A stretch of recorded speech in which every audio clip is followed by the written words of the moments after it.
Did you know that Tobey Maguire was nearly recast because of an old back injury, sustained during his work on 2003's Seabiscuit?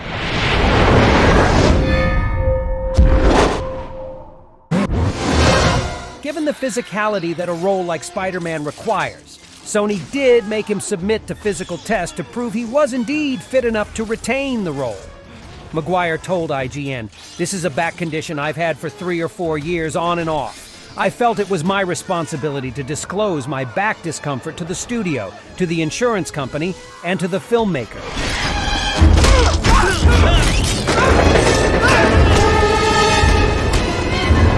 The train fight between Doc Ock and Spider-Man was the brainchild of director Sam Raimi. It was also the first major sequence to be filmed.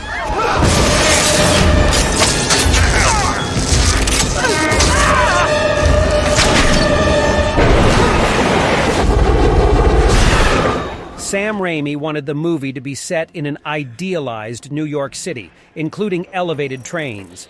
The scenes featuring fighting on the exterior of a commuter train were filmed in Chicago, Illinois, on the famous elevated loop. The crew acquired a train of 2200 series cars and placed 16 cameras for background shots of Spider-Man and Doc Ock's train fight.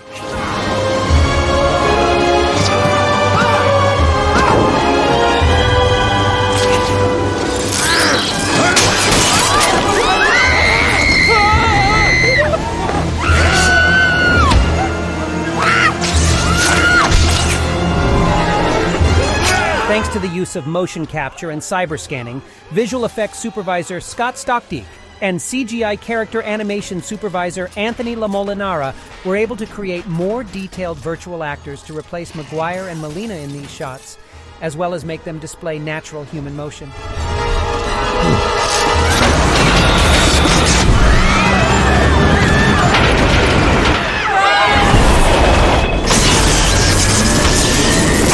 For the scene in which Doc Ock sabotages the subway controls, visual effects were used to create the illusion of mechanical parts breaking and detaching from the train.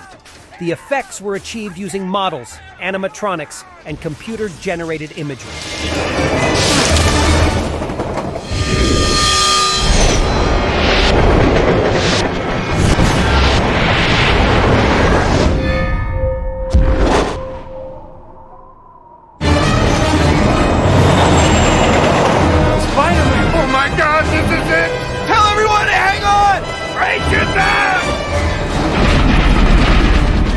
The train sequence alone had more than 1,000 people working on it and used more than 100 different visual effects to create the illusion of Spider-Man swinging on the subway. The production team used a mix of practical and digital techniques. In some scenes, actor Tobey Maguire was filmed actually swinging on cables, while in other scenes, computer-generated imagery was used to create the effect.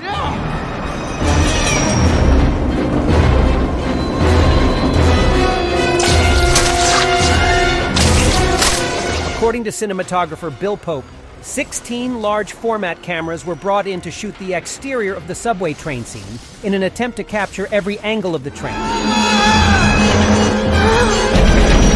Oh, watch out!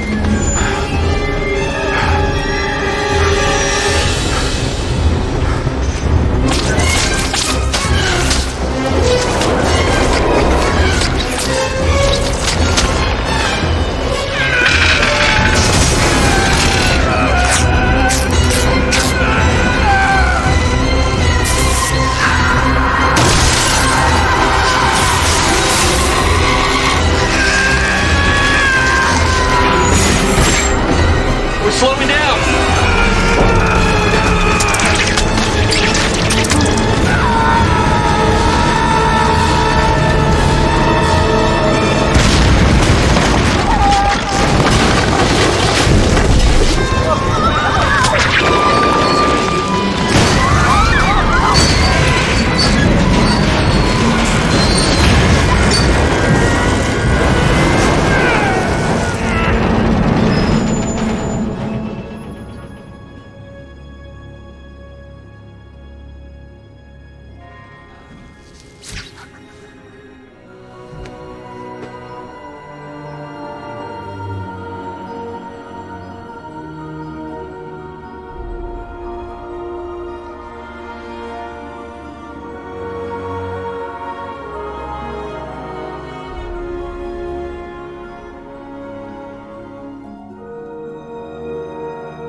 and easy to go down.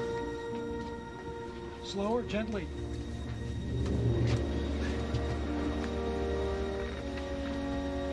Is he alive? He's just a kid. No older than my son.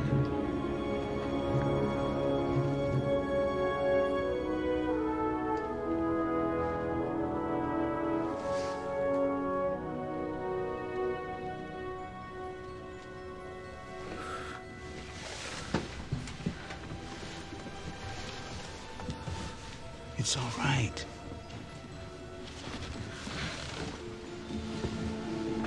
We found something. The two boys who hand Spider-Man his mask back at the end of the train scene are played by Tobey Maguire's real half-brothers, Joe Paul and Weston Epp. We won't tell nobody.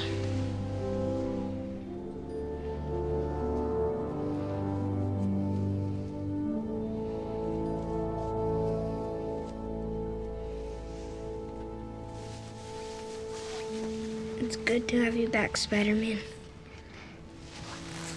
Son, I'm here. Did you know that Willem Dafoe was initially not going to return for Spider-Man 2? He was walking back to his apartment one night and saw the cast and crew filming nearby. He stopped by the set to say hello and bumped into producer Avi Arad, and the two got to talking about bringing Osborn back. The rest is history. Avenge me! No! This set visit inspired the writers to add in a cameo for Willem Dafoe's Norman Osborn. The cameo, which comes at the end of the movie, acted as a cliffhanger for his son Harry, leading into the third film.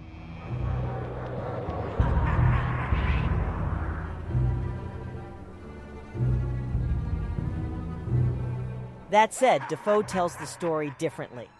He claims that Norman Osborn only appears in the sequel because he jokingly told Sam Raimi to bring the character back Hamlet style during the first film's press tour. No. I'm alive in you, Harry. Now it's your turn. An early storyline idea that was thrown out for the movie was for Harry to put a price on Spidey's head. The filmmakers chose to remove it because they found exploring the relationship dynamic between Harry and Peter more thrilling. Always weak. You'll always be weak until you take control. Now you know the truth about Peter. James Franco's hair was dyed brown to give him some resemblance to Willem Dafoe, his on-screen father. Avenge me! No!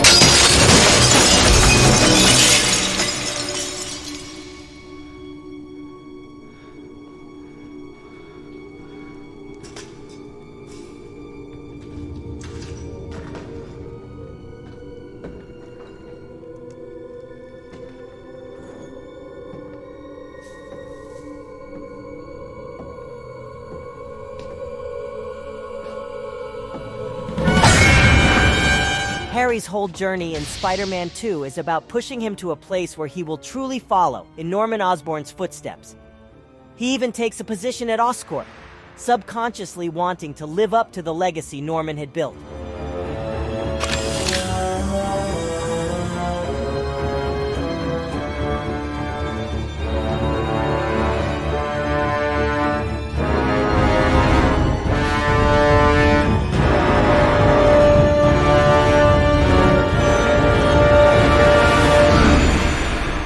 Sam Raimi revealed that the wedding scene is a deliberate reference to the ambiguous ending of The Graduate, created to make the ending of Spider-Man 2 more emotionally complicated and set up the future conflict between the duo in Spider-Man 3.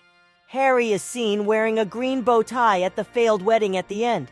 This detail is similar to the Thanksgiving scene in the first movie, in which Peter wears the Green Goblin's colors and Norman wears Spider-Man's colors.